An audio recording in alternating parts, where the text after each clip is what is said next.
Hi, boys and girls.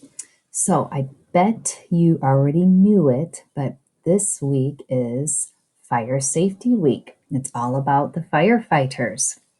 So we're already learning about citizens, and one of our very important citizens is the firefighter, who's part of our community. And this book is by the Cloverleaf Books, Community Helpers. Let's Meet a Firefighter. Are you ready to begin with me? All right. Chapter 1, Emergency Fighter. Our class is visiting a fire station. We want to find out what a firefighter does. We meet Jim the firefighter. Remember, I always say that the captions at the bottom are very important. Firefighters are first responders. They are the first workers sent to an emergency. I solve problems called emergencies, says firefighter Jim. Does that mean you put out fires? Asks Juliana. What do you boys and girls think? I think it does. Let's find out. Firefighter Jim says he does a lot more than fight fires. He helps out at traffic accidents. Did you know that, boys and girls? Firefighters have a lot of responsibility. He rescues people trapped by floods. But mostly, he deals with medical emergencies. Sometimes people are sick or hurt and they need help fast. A fire department ambulance can often get there the fastest. This might look familiar to some of you, maybe from watching TV, or maybe you've seen a family member have to go in an ambulance to the hospital. Many fire departments have their own ambulance for medical emergencies. Wow, did you know that? It's really interesting information. Firefighters also fight plenty of fires. They put out fires in buildings and save people in danger. Fires can be extremely dangerous, boys and girls. I know from firsthand. When they're not fighting fires, firefighters plan ahead. They walk through buildings in their area. They look for exits, count doors, and draw maps of rooms. And they find the nearest fire hydrants. That way, they'll be prepared if a fire happens. It's really smart thinking. We should all have a plan and a map in our house. Some firefighters stop wildfires. These fires burn in forests and fields. I'm sure, boys and girls, when you turn on the news, you're seeing all the fires that are burning out in the western states of the United States of America. It's pretty devastating.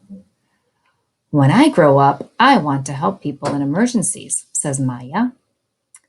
That's what I said too, says firefighter Jim. After high school, I went to a fire academy. I learned how firefighters do their job. Then I became a firefighter. You mean an emergency firefighter? Says Maya. All firefighters must learn life-saving skills. They get first aid training. They practice caring for wounded people and giving medicine. Many firefighters also learn how to handle more serious medical emergencies. Wow, they have a really dangerous and very important job. They have to know a lot of different things, don't they, boys and girls? Can you think of 3 things that they have to know apart from only putting out a fire?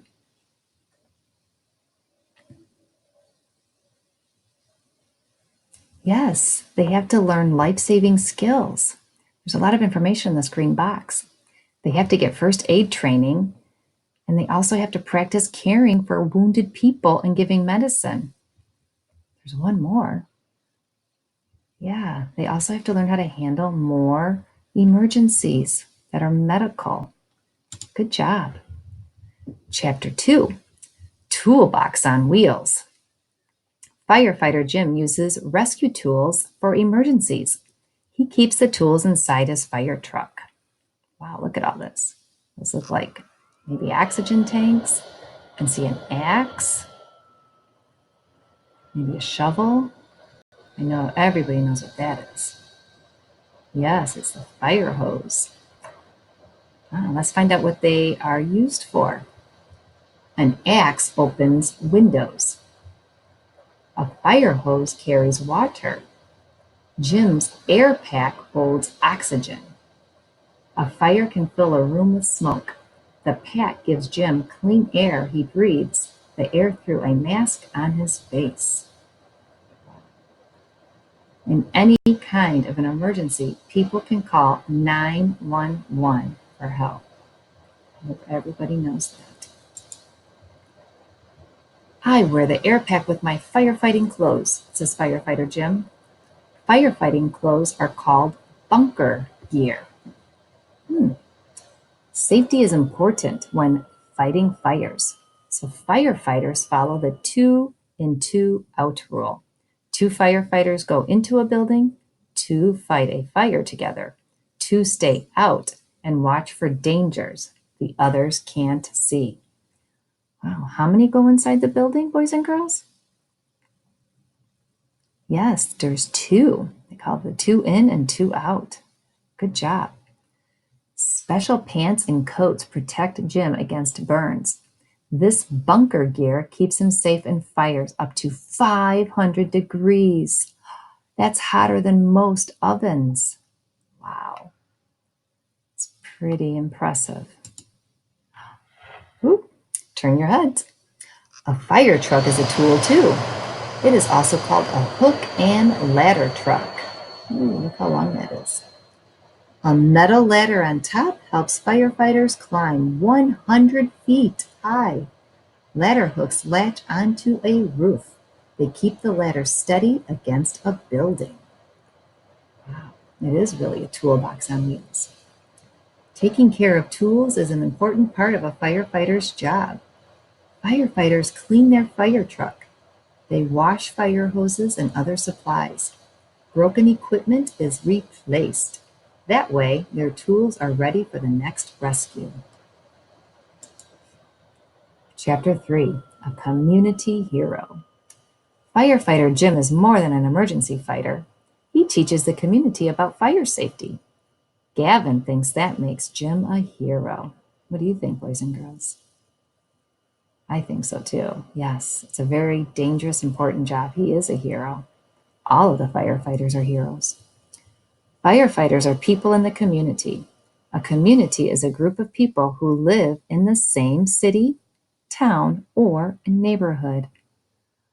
Last week, Jim visited Gavin's home. He helped Gavin's family make a fire escape plan. The plan shows them how to escape if their home is ever on fire. We should probably all have a fire escape plan, shouldn't we? Maybe you can do something like that with your family so that you know the easiest, fastest, quickest way to escape your house if there ever is a fire. Fire Safety Week. Firefighter Jim also visits schools. He came to our school during Fire Safety Week. We practiced ways to escape a fire, and we learned how to prevent one. Firefighter Jim gives us a hand with fire safety, so we give our safety helper a hand too. What do you think they're going to do, boys and girls? Make an escape plan. Firefighter Jim says a fire spreads fast, so firefighters plan their escape before they enter a burning building. Since a fire can happen at home, you should plan an escape too. So your assignment, boys and girls, is this. Sit with your family and make a fire escape plan. What you need: 1 or more pieces of paper and a pencil. And what you're going to do. On the paper, draw a map of the inside of your home. If your home has more than 1 floor, map out the other floors on separate sheets of paper. Label all the rooms and show doors and windows. Mark the exits in each room with arrows. If an exit is a window, keep a safety ladder in the room. Next, pick a safe place outside where your family will meet. Choose a place in the front of your home, but not too close to the house. It could be a mailbox, a light pole, or even a neighbor's porch. Draw an X on the paper to mark your safe meeting place. Read the fire escape plan together. Practice using the plan during the day and at night. Have your own fire drill. Ask a grown-up to set off a smoke alarm. Leave the house through an exit. Meet at your safe meeting place. In a real fire, that's where you should call 911. And here's a really good example of what a fire plan and escape plan is for one particular home. They have their dining room and their living room, the kitchen, the hall, and then there's 3 bedrooms, and then they have a laundry room. I think it's really important to do this, boys and girls. And then remember, we call this the, get your mouth ready, yes, the glossary. And remember, the glossary is where all the important words are that were in bold print as we read the book. You can go back and read those with your family. So, good job, boys and girls. We just finished that book, and we will learn more about community helpers in the weeks to come. Thank you, boys and girls.